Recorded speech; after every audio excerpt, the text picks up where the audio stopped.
Hello, good morning बेटा। अभी हम लोग 9th क्लास केमिस्ट्री में चैप्टर फर्स्ट है आपका मैटर इन और सराउंडिंग, उसके क्वेश्चन आंसर्स डिस्कस कर रहे हैं और हम शॉर्ट आंसर टाइप क्वेश्चंस में अभी चल रहे हैं। सो आपका है अगला question number 18। Water as ice has cooling effect whereas water as steam may cause severe burn.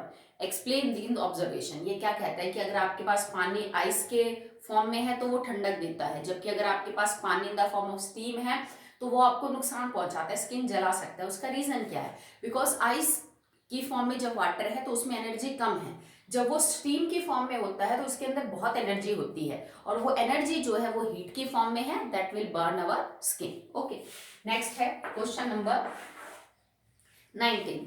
Alka was making tea in a kettle. Suddenly she felt intense heat from the puff of steam oozing out of the spout of the kettle. She wondered whether the temperature of the steam was higher than that of water boiling in the kettle. Comment। वो क्या कहती है कि उसके पास एक kettle है, केतली है, जिसमें वो पानी गर्म कर रही है, चाय के लिए भाई पानी गर्म कर रही है, उबाल रही है। तो उसने क्या नोटिस किया कि उसके जो माउथ है उसमें से जो स्टीम है वो बाहर निकल रही है। तो वो ये पता करना चाहती है कि वो जो स्टीम बाहर निकल रही है वो ज्यादा गर्म है या जो पानी बॉईल कर रहा है चाय के लिए वो ज्यादा गर्म है। तो ये क्वेश्चन हम ऑलरेडी कर चुके हैं 2 बार कि जो स्टीम है उसमें ज्यादा हीट होती है, that will have more energy as compare to water. तो जो भाप है वो ज्यादा गर्म होगी, वो ज्यादा जला सकती है किसी भी चीज को। ओके, नेक्स्ट है question number 20। A glass tumbler containing hot water is kept in the freezer compartment of a refrigerator। एक हॉट ग्लास टम्बलर है, कांच का बना हुआ कोई टब है जिसके अंदर गर्म पानी है और उसको हमने फ्रीजर के अंदर रख दिया, फ्रीज में। ठीक है, टेम्परेचर 0 डिग्री से है, जो फ्रीजर का टेम्परेचर है दैट इज 0 डिग्री सेल्सियस। ठीक है, if you could measure the temperature of the content of the tumbler, which of the following graphs would correctly represent the change in the temperature as a function of time। अब ये क्या कह रहा है कि ये जो प्रोसेस आपने किया है ना, जिसमें आपने पानी का टेम्परेचर कुछ ले रखा था, इसने मेंशन नहीं किया कि क्या टेम्परेचर था गर्म पानी का, उसको फ्रीजर में जब हमने रखा तो एक्चुअली में टाइम के साथ साथ, टाइम गुजरने के साथ साथ जो ग्राफ है वो आपका कैसा आएगा, तो उसको आपको प्लॉट करना है। ठीक है, तो देखो होगा क्या, एक साइड में आप टाइम प्लॉट करेंगे कि ऐसे तो टाइम बढ़ रहा है और इधर टेम्परेचर बढ़ रहा है, हियर द टेम्परेचर राइजेस। आपने गर्म पानी लिया, पहले क्या होगा बेटा, वो ठंडा होगा। ठीक है, तो जैसे मान लो टेम्परेचर ये है फिलहाल, तो ग्राफ कैसा आएगा, धीरे धीरे आपका टेम्परेचर कम आएगा। ये कोई भी टेम्परेचर है बिकॉज आपने गर्म लिया है, फिर हमने उसको फ्रीजर में रखा तो फ्रीजर जो फ्रीज चलेगा तो टेम्परेचर धीरे धीरे कम होगा। ठीक है, मान लीजिए ये लाइन रिप्रेजेंट करते कि अब टेम्परेचर 0 डिग्री सेल्सियस आ गया। ठीक है, ग्लास टब के अंदर आपने जितना भी पानी लिया अब धीरे धीरे ठंडा होता होता वो 0 डिग्री सेल्सियस पे आ जाएगा और 0 डिग्री सेल्सियस पे उसमें बर्फ बननी स्टार्ट हो जाएगी। अब जब तक पूरे के पूरे पानी की बर्फ नहीं बनती, आपका जो टेम्परेचर है वो 0 डिग्री सेल्सियस से नीचे नहीं जाएगा। समझते हो आप? ठीक है, ये तो मैंने सिर्फ समझाया कि दिस टेम्परेचर इज 0 डिग्री। अब जब तक पूरा का पूरा पानी आइस में कन्वर्ट नहीं हो जाता, temperature will not decrease. Okay, अब मान लीजिए यहाँ इस कंडीशन के ऊपर इतने टाइम के दौरान आपका जो पूरा पानी था वो फ्रीज हो चुका है आइस की फॉर्म में, फिर भी क्योंकि तुमने रखा हुआ है फ्रीजर के अंदर, तो now the temperature will further decrease. तो इस टाइप का ग्राफ आपको देखने को मिलेगा। किसी गिवन टेम्परेचर से हमने जब फ्रीजर में रखा तो उस पानी का टेम्परेचर धीरे धीरे धीरे धीरे कम हुआ, 0 डिग्री सेल्सियस तक आया, उसके बाद कांस्टेंट हो गया कुछ देर। क्यों हो गया? क्योंकि इस टेम्परेचर का जो कांस्टेंट होना है ये क्या दिखाता है कि यहाँ पे आइस बनना जो है वो स्टार्ट हो गई है। जब तक पूरा पानी आइस में कन्वर्ट नहीं हो जाएगा तब तक टेम्परेचर विल नॉट डिक्रीज। और अगर ऐसा हो गया इस प्रोसेस तक पूरा खत्म हो चुका है आइस से वाटर का कन्वर्जन, ठीक है, सॉरी वाटर से आइस का, उसके बाद temperature now will again form. Okay, चलिए question number 21। Look at the figure 1.34 and suggest which one of the vessel A, B, C or D the rate of evaporation will be highest। आपको 5 containers में कोई liquid रखा हुआ है और आपसे ये पूछा जा रहा है कि बेटा बताओ किसके अंदर जो रेट ऑफ इवोपरेशन है वो सबसे ज्यादा हाई है। पहले वाले कंटेनर की वॉल्यूम ज्यादा है, दूसरे वाले की कम है, तो पहले में सरफेस एरिया ज्यादा लग रहा है आपको तो पहले वाले में ज्यादा होगा, बी वाले में कम होगा। सी वाले में कंटेनर की जो वॉल्यूम है, सरफेस एरिया भी बड़ा है, पर उसके ऊपर पंखा चला रखा है, तो देखो विंड की स्पीड से क्या है, इवोपरेशन फास्ट होता है।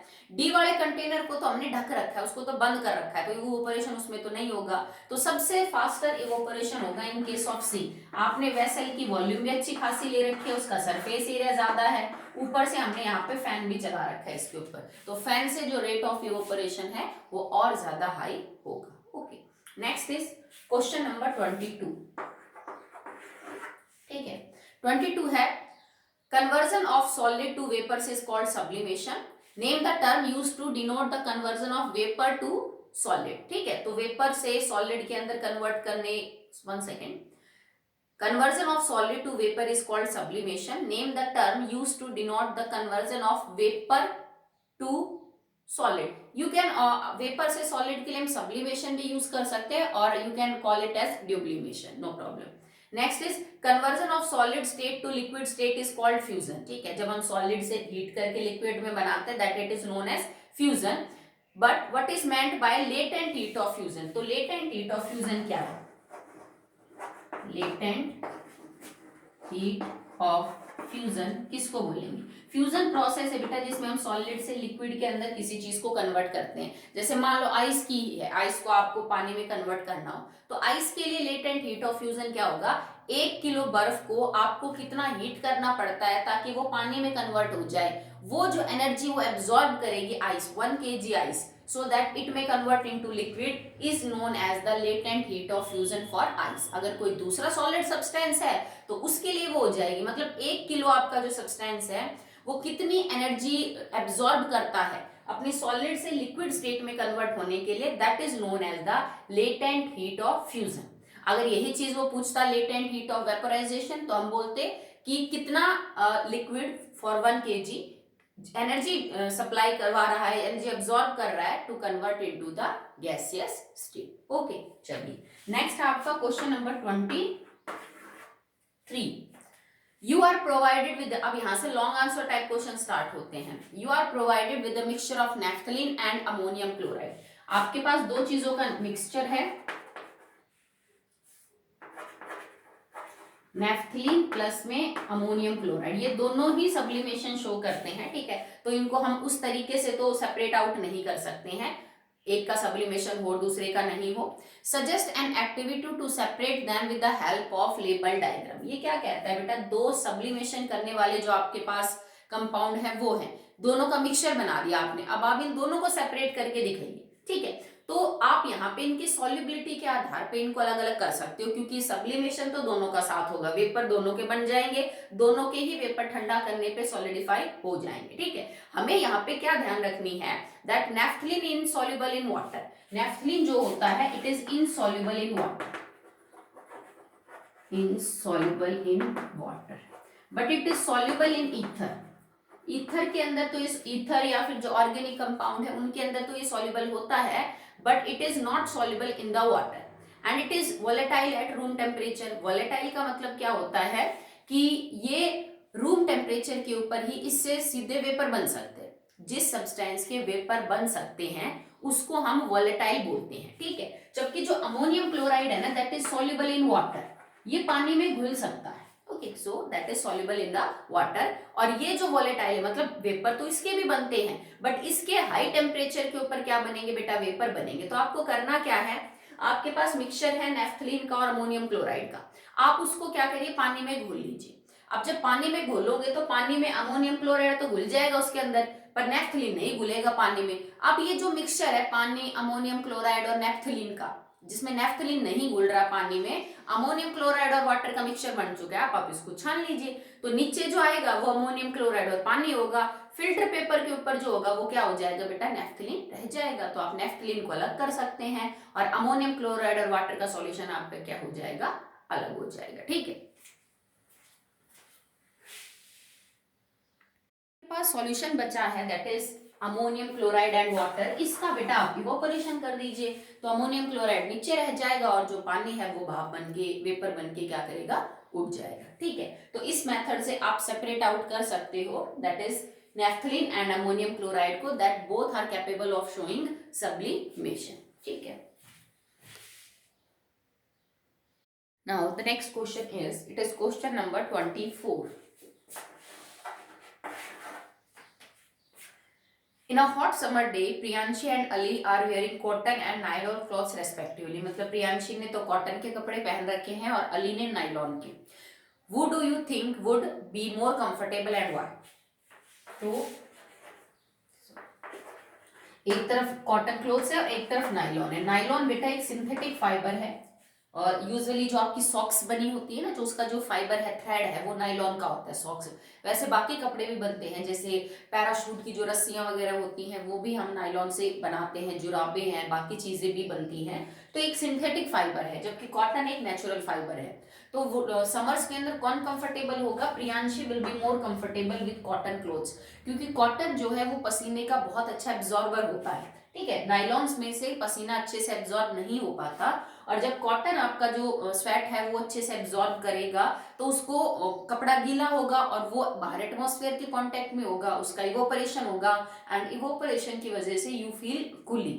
तो ये सब कॉटन में होगा. पॉलिएस्टर में पानी को एब्जॉर्ब करने की टेंडेंसी नहीं होती है उतनी, तो Ali will not be more comfortable. Who want to wear you want to wear your favorite shirt to a party, but the problem is that it is still wet after a wash. What steps would you take to dry it faster? ये क्या कहता है? Question number 25 है कि आप एक party के लिए जाना चाहते हैं और आपकी जो फेवरेट शर्ट है वो अभी गीली है, वो अभी ढंग से सूख नहीं पाई है. तो आप ऐसा क्या करेंगे कि वो जो शर्ट है वो जल्दी से क्या हो जाए बेटा? सूख जाए. मतलब आपको उसमें से पानी बाहर निकालना है शर्ट में से, तो आप क्या क्या स्टेप्स उठा सकते हो? तो सबसे पहले तो ये कर सकते हो, जैसे मान लीजिए इफ इट इज इन सन है, अगर आप मौसम गर्म है तो बाहर डाल दीजिए. अगर आप और फास्टर उसका रेट ऑफ, मतलब मान लीजिए मौसम वैसा नहीं है, सर्दी का मौसम है, सन उतना नहीं है ब्राइट, या फिर बारिश का सा मौसम है, सूरज नहीं निकल रहा है, तो आप घर में फैन चला के उसके नीचे उसको फैला दीजिए शर्ट को, ताकि जो विंड की स्पीड है, जो पंखे की स्पीड है, उससे जो इवोपरेशन का जो रेट है वो क्या हो जाएगा? फास्टर हो जाएगा. ठीक है, मतलब अगर धूप है तो आप धूप में रख दीजिए, धूप नहीं है तो आप उसको चलते हुए फैन के नीचे जो है वो रख सकते हैं, ताकि रेट ऑफ इवोपरेशन जल्दी हो और शर्ट जल्दी से सूख जाए. ओके, नेक्स्ट है question number 26. Comment on the following statement. Evaporation causes cooling. तो ये चीज हम ऑलरेडी बहुत बार एक्सप्लेन कर चुके हैं, सो मैंने आपको समझा दिया, आप इसको राइट कर लेना. Rate of evaporation of an aqueous solution decreases with increase in humidity. ये क्या कहता है कि इवोपरेशन का रेट घट जाता है. और एक्वस का मतलब क्या होता है बेटा? देखो, जब कहीं भी एक्वस वर्ड यूज किया जाता है, इसका मतलब इट इज फॉर वाटर. पानी के लिए हम ये शब्द यूज करते हैं. मान लो तुम्हारे पास एक सॉल्यूशन है, it is NaCl plus water. भाई पानी और नमक का सॉल्यूशन है और आप इसका इवोपरेशन करना चाहते हैं, पर जो आसपास का एनवायरनमेंट है ना, फिलहाल उसमें ह्यूमिडिटी बहुत है, मतलब उसके अंदर खुद जो वाटर वेपर्स है एनवायरनमेंट में ऑलरेडी बहुत ज्यादा नमी है. तो कह रहा है कि इस सॉल्यूशन का जो इवोपरेशन है ना वो बहुत धीरे होगा. बताइए क्यों? क्योंकि ऑलरेडी जो एटमॉस्फेयर है वो वाटर वेपर से रिच है, बहुत ज्यादा वाटर वेपर है एटमॉस्फेयर में. तो इस सॉल्यूशन में से वाटर वेपर जो बाहर जाने के चांस है वो कम हो जाते हैं. अगर बाहर सब कुछ सरफेस एरिया खाली पड़ा है, वाटर वेपर नहीं है, तो जल्दी जल्दी वाटर का इवोपरेशन होगा. ह्यूमिडिटी जब होती है तो हवा में बहुत नमी होती है, पानी ऑलरेडी बहुत होता है हवा के अंदर, तो रेट ऑफ इवोपरेशन भी क्या हो जाता है? कम हो जाता है. ठीक है, नेक्स्ट है स्पंज दो कंप्रेसिबल इज अ सॉलिड. अब ये स्पंज के बारे में बात कर रहे हैं, जो रुई होती है, फॉर्म जिसको हम बोलते हैं, जो मैट्रेस में, तकिए में, इन सब में आप देखते भी होंगे, सोफा में होता है. तो कह रहा है कि वो जो स्पंज है ना वो सॉलिड है, पर फिर भी वो कंप्रेसिबल है, जबकि सॉलिड्स तो यूजुअली कंप्रेसिबल नहीं होते. तो कारण पूछ रहा है कि स्पंज जो है वो सॉलिड होते हुए भी कंप्रेसिबल कैसे है? क्योंकि स्पंज को जब भी आपने कभी देखा हो तो बेटा उसके अंदर छोटे छोटे छेद होते हैं. ठीक है, और उन छेद के अंदर हवा होती है, क्योंकि जहां पे कुछ भी नहीं होता वहां पे हवा तो होती है. आप कोई भी चीज देख लीजिए, जो खाली हो तो उसने हवा तो वहां पे ऑक्यूपाई जरूर हो रही होगी. तो जो स्पंज का स्ट्रक्चर होता है उसमें बीच बीच में छेद होते हैं और उनके बीच में हवा फंसी रहती है. जब आप स्पंज को प्रेस करते हो तो वो जो होल्स है छोटे छोटे, वो सारे पास आके खत्म हो जाते हैं एक तरह से. भाई मान लीजिए जैसे आपके पास वो मधुमक्खी का छत्ता आपने देखा होगा, छोटे छोटे छेद होते हैं ना, अगर आप उस छत्ते को क्रश कर दोगे तो वो छेद कोलैप्स हो जाते हैं आपस में। तो जब आप स्पंज को दबाते हो तो दबाने से क्या होता है कि वो जो हवा भरी हुई है ना छेद में वो बाहर निकल जाती है। अब जो हवा बाहर निकल गई तो वो स्पेस खाली हो गया, तो स्पंज क्या हो जाता है, कंप्रेस हो जाता है। ठीक है, तो इट इज नॉट नेसेसरी कि अगर कोई चीज सॉलिड है तो वो कंप्रेसिबल नहीं हो सकती, डिपेंड करता है कि स्ट्रक्चर कैसा है। ठीक है, सब सॉलिड हार्ड नहीं होते, सब सॉलिड रिजिड नहीं होते, सब सॉलिड्स की डेंसिटी बहुत हाई नहीं होती है।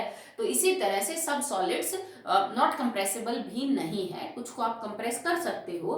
जैसे स्पंज को कंप्रेस करने का रीजन है कि उसमें कंप्रेस करते हवा अपनी जगह छोड़ के चली जाती है, तो वो सरफेस एरिया की वजह से वो कंप्रेस हो जाता है। ठीक है, चलिए नेक्स्ट देखिए बेटा।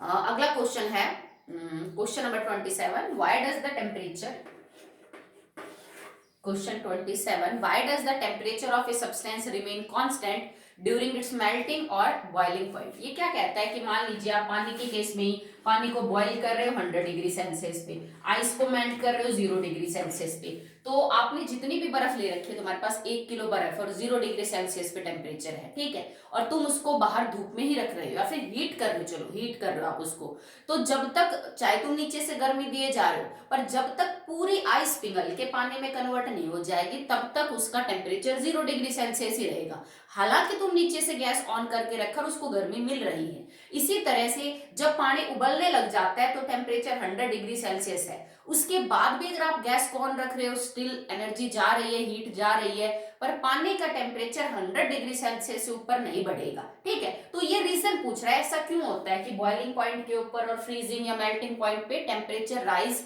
क्यों नहीं करता, क्योंकि इस टेम्परेचर पे जो तुम एक्स्ट्रा हीट नीचे से दे रहे हो वो हीट किस में यूज हो जाती है, to overcome the force of attraction. Force of attraction between the particles को ओवरकम करने में, उनको कमजोर करने में वो हीट यूज होती है, टेम्परेचर को बढ़ाने में नहीं। 100 डिग्री के बाद या 0 डिग्री सेल्सियस के बाद भी अगर आप हीट कर रहे हो तो वो एक्स्ट्रा हीट टेम्परेचर बढ़ाने में यूज नहीं होती, वो एक्स्ट्रा हीट पार्टिकल्स के बीच की फोर्स को तोड़ने में यूज होती है, क्योंकि आपको पार्टिकल्स दूर करने, अगर आप सॉलिड से लिक्विड करना चाहते हो तो भी पार्टिकल दूर करने हैं, और लिक्विड से सॉलिड करना चाहते हो तो भी आपको पार्टिकल जो है वो क्या करने हैं, दूर दूर करने। ओके,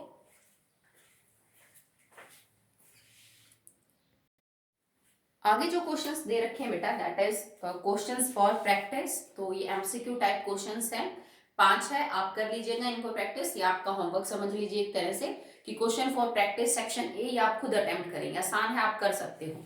इसके बाद आगे आपके क्वेश्चंस है that is very short answer type, that will be very short answer type, जिनका आंसर या तो एक वर्ड में या फिर एक लाइन में, सेंटेंसेस में इस तरह से है, तो वो छोटे छोटे क्वेश्चंस हम अभी करेंगे। ठीक है, तो first is define matter state, name the 3 states of matter.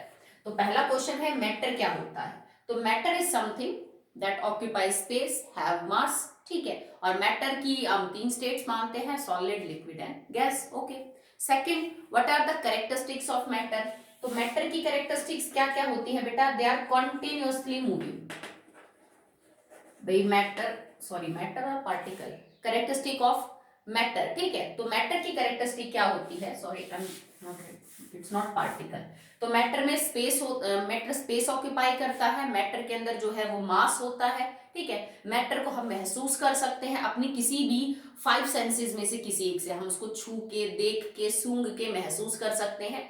तो matter is something that have मास, उसमें मास होगा, वो कोई जगह घेरेगा और उसका होना हम महसूस कर सकते हैं। Okay, third is name the constituent particle of matter. ठीक है, अब आपके पास कोई मैटर है, कोई भी पदार्थ हो सकता है, उसका कॉन्स्टिट्यूएंट पार्टिकल क्या हो सकता है, तो बेटा किसी भी मैटर का कॉन्स्टिट्यूएंट पार्टिकल मतलब वो मिलके किससे बना है, that will be A atom और मॉलिक्यूल। ठीक है, किसी भी पदार्थ का जो पार्टिकल है, मतलब जिससे मिलके वो पदार्थ बना है, उसको हम पार्टिकल बोल रहे हैं, वो क्या हो सकता है, या तो कोई एटम होगा या मॉलिक्यूल। जैसे मैं तुम्हें कह दूं मेरे पास कॉपर का एक तार है, तो उस कॉपर के तार में सारे पार्टिकल कॉपर के एटम है। अगर मैं कह दूं मेरे पास पानी है, तो पानी जो मैटर है उसके सारे पार्टिकल पानी के मॉलिक्यूल हैं। ठीक है, तो ये मॉलिक्यूल भी हो सकते हैं और ये एटम भी हो सकते हैं। ठीक है, state the properties which decide the physical state of matter. ठीक है, ये क्या कहता है कि किसी भी मैटर की फिजिकल स्टेट क्या है, वो सॉलिड है कि लिक्विड है कि गैस है, ये कौन डिसाइड करता है। तो आप याद करिए जब हम इंटर कन्वर्जन ऑफ स्टेट कर रहे थे कि आपको एक स्टेट से दूसरी स्टेट में बदलना है, तो कौन सी चीजें थी जो डिसाइड कर रही थी या जो फर्क डाल रही थी, that is temperature and pressure. तो टेम्परेचर और प्रेशर ये दो प्रॉपर्टीज हैं बेटा जो डिसाइड करती है कि कोई मैटर फिलहाल किस स्टेट में है। आपने पानी ले रखा है लिक्विड स्टेट में, रूम टेम्परेचर, उसमें बहुत ज्यादा टेम्परेचर लगा तो हीट कर दो स्टीम बन जाएगा, टेम्परेचर बहुत ज्यादा ठंडा कर दो, कम कर दो, वो आइस बन जाएगा, सॉलिड स्टेट आ जाएगी। तो किसी भी सब्सटेंस की जो फिजिकल स्टेट है that is decided by the temperature and pressure condition, कि आपने ले कैसे रखी है टेम्परेचर और प्रेशर की कंडीशन। अगला है what are the characteristics of particle. ठीक है, अब आप कर रहे हैं कैरेक्टरिस्टिक ऑफ पार्टिकल।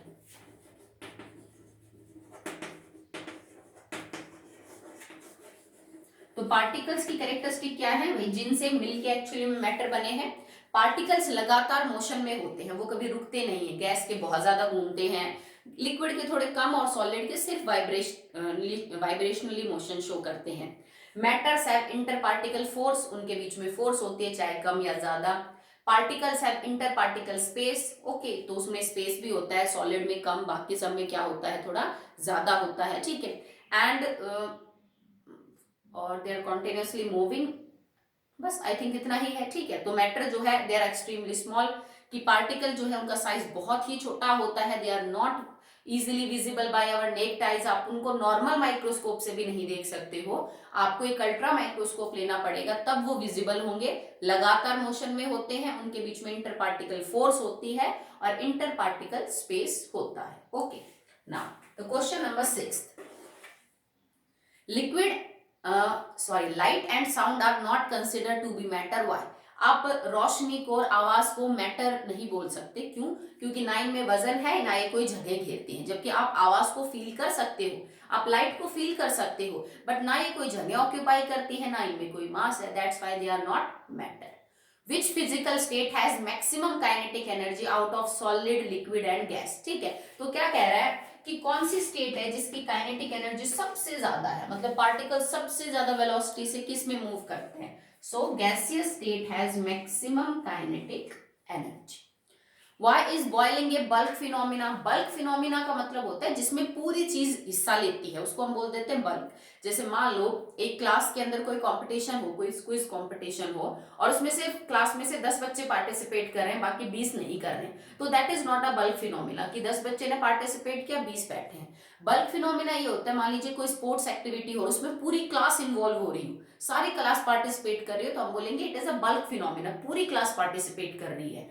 तो बॉइलिंग के अंदर जितना भी लिक्विड है वो सारा लिक्विड हिस्सा लेता है। ये एक्चुअली में इवोपरेशन से कंपेयर करवा रहा है, क्योंकि इवोपरेशन में सिर्फ जो ऊपर वाला लिक्विड है वो इवोपरेट होता है, जबकि बॉइलिंग के अंदर सारा का सारा लिक्विड एक साथ कंट्रीब्यूट करता है और धीरे धीरे उनका जो बॉइलिंग पॉइंट आने पे वो उनके गैसेस फॉर्म कन्वर्ट होती है। तो बल्क का मतलब है पूरा, ठीक है, तो पूरा लिक्विड पार्टिसिपेट करता है जब बॉइलिंग होती है। तो इवोपरेशन में खाली जो सरफेस का लिक्विड है वो पार्टिसिपेट करता है। Next is, what is the reason that the solution of copper sulfate remains colored even after large number of dilution? ये क्या कहता है कि आपने पानी के अंदर you have water और आपने इसके अंदर कॉपर सल्फेट डाल दिया CuSO4 सॉलिड स्टेट में, ये ब्लू कलर का होता है, ठीक, आपने थोड़ा सा डाल दिया, जैसे हमारे घर में हम नील डाल देते हैं ना, थोड़ा सा जो नील का जो पाउडर है वो डाल दीजिए, वैसा नीला नहीं होता है, थोड़ा स्काई ब्लू टाइप का आसमानी रंग का होता है। अब आपने थोड़ा सा डाल दिया, पानी का कलर जो है क्या हो गया बेटा, ब्लू हो गया। अब कह रहा है कि तुम इसमें और पानी डालते जाओ ऊपर से, एक मान लीजिए तुमने बीकर डाला, 20 ml डाला, 30 ml, 50 ml, 60 ml, 100 ml, तुम इसमें पानी डालते रहो। इस ब्लू कलर की जो यूं समझ लीजिए कि इंटेंसिटी है, इसका जो गाढ़ापन है वो धीरे धीरे कम होता जाएगा, ये ब्लू से थोड़ा light blue, light blue, light blue, light blue होता जाएगा। पर ऐसा नहीं होगा कि तुमने इसके अंदर ऊपर से पानी डाला तो ये फिर पानी जैसा हो गया, इसका रंग चला जाएगा, ऐसा नहीं होता। इसका कारण क्या है, जैसे आपने एक बाल्टी पानी के अंदर 2 ड्रॉप नील की डाली, ठीक है, वो हल्का सा नीला हो गया। अब आप उसमें एक बाल्टी में आपने एक बाल्टी पानी और मिक्स कर दिया, तो वो पानी जैसा तो नहीं रहेगा, उसमें हल्का सा नीला रंग जरूर रहेगा। तो कह रहा है कि इतना पानी डालने के बाद भी जो कलर है वो जाता क्यों नहीं है, तो उसका रीजन है that particles are extremely small, particles are extremely, particle बहुत ही छोटे होते हैं और आप जितना मर्जी डाइल्यूशन कर लो, ठीक है, पार्टिकल इतने छोटे हैं कि वो डिस्ट्रीब्यूटेड जरूर मिलेंगे आपको कहीं ना कहीं, ठीक है। अगर कोई बड़ा पार्टिकल होता तो ये सिचुएशन नहीं होनी थी, ठीक है। अब डाइल्यूशन का मतलब है आप पानी और डालते जाओ डालते जाओ डालते जाओ, इतने छोटे हैं कि वो इतनी फास्ट मूवमेंट करते हैं कि सॉल्यूशन का जो कलर है वो रहेगा, हल्का हल्का फेड होता चला जाएगा जैसे जैसे पानी डालते रहोगे, पर इट विल रिमेन, ठीक है। नेक्स्ट है why we cannot cut a stream of water with fingers easily, ठीक है। क्या कह रहा है कि अगर मान लीजिए पानी की कोई पाइप में से पानी गिर रहा है या फिर टैप में से पानी गिर रहा है, आप उसमें से उंगली यूं लेके जाओगे तो पानी कट नहीं होता है, मतलब हम पानी की धार को, वो जो गिर रहा है उसको कट क्यों नहीं कर सकते, because water particles have force of attraction, और आप उनको यूं हाथ मार के आपस में तोड़ नहीं सकते हो, okay, that's why we can not cut water stream. Why do clothes dry up faster on a hot dry day? Simple है, जब बाहर बहुत गर्मी है, ड्राई का मतलब हवा में नमी नहीं है, तो सन इसका मतलब बहुत ज्यादा गर्मी दे रहा है, टेम्परेचर ज्यादा दे रहा है, इवोपरेशन का रेट क्या होगा, faster, okay. Next, why evaporation causes cooling? Again repeated question है, आप खुद कर लेना। Name the state of matter in which the force of attraction between constant particle is strongest, तो strongest in solid, weakest in the gaseous state. Why do solids generally lack the property of diffusion? Diffusion का मतलब होता है particles का आपस में mix हो जाना, तो सॉलिड्स में डिफ्यूजन क्यों नहीं होता बेटा, क्योंकि सॉलिड्स में पहले ही पार्टिकल इतने पास पास हैं कि स्पेस तो ना के बराबर है, तो दूसरा पार्टिकल आके डिफ्यूज होगा कहाँ, सिंपल सी बात है। डिफ्यूजन का मतलब है दो चीजों का आपस में आके मिक्स होना, और सॉलिड में तो वैसे स्पेस नहीं होता तो वो डिफ्यूजन नहीं करते हैं, ठीक है, बहुत ही रेयरली। नेक्स्ट है When a solid starts melting, its temperature do not rise, ये सेम क्वेश्चन है, आप कर लेना इसको रिपीट, वही लेटेंट हीट ऑफ फ्यूजन का आंसर है इसका। Does evaporation occurs at a fixed temperature? क्या इवोपरेशन किसी एक टेम्परेचर पे होता है? नहीं, इवोपरेशन हर टेम्परेचर पे होता है।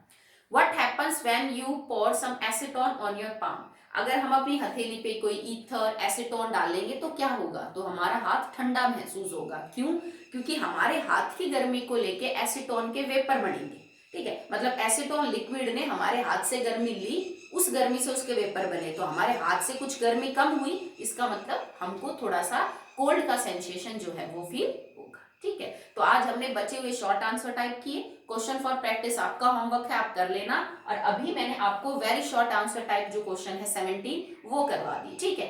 अभी हम यहीं तक कंप्लीट करेंगे इसको, फर्स्ट चैप्टर के क्वेश्चन आंसर अभी थोड़े बचे हुए हैं, पर उनको हम रिवीजन के टाइम करेंगे, क्योंकि हमारे पास 4 ही चैप्टर है 9th में, एक हमारा हो चुका है, सो अभी जब रिवीजन करेंगे तो उसके लिए भी हमारे पास कुछ प्रैक्टिस क्वेश्चंस होने चाहिए।